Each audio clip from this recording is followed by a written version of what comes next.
गौरा देव घर में ले बजा के 2 कट्ठा जमीन जे बैठे भांग पीस के मशीन।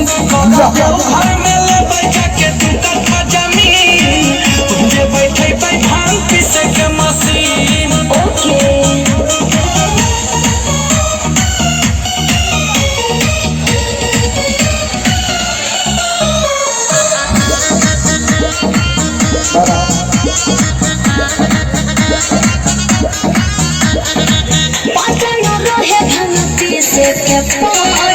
हमरा दिन रात जे तोर देती रिश्ता करती हम शादी और भंगी तोहरा साथ जे और भंगी तोहरा साथ।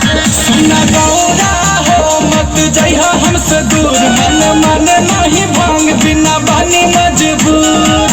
रहब न तोहरा घर अब एको दिन, रहब न तोहरा घर अब एको दिन। गौरा देव घर में ले बजा के 2 कट्ठा जमीन जे बैठे भांग पीस के मशीन। गौरा देव घर में ले बजा के 2 कट्ठा जमीन जे बैठे भांग पीस के मशीन। घुसलाई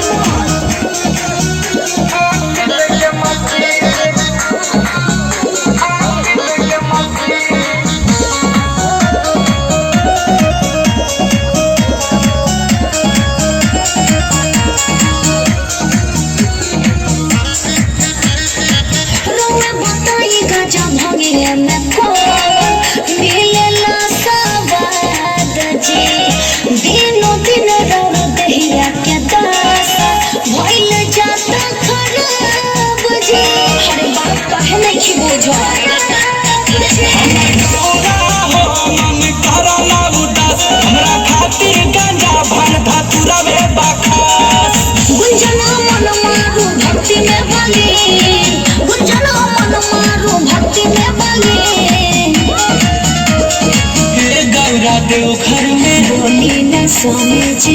गौरा देव घर में ले जमीन जब बैठे भांग पीस के मशीन। स्वामी जी देव घर में ले बजा के 2 कट्ठा जमीन जे बैठे भांग पीस के मशीन। हम भी पीबे और हमारे सब चिलवो पीते। ठीक बताओ। भगवान की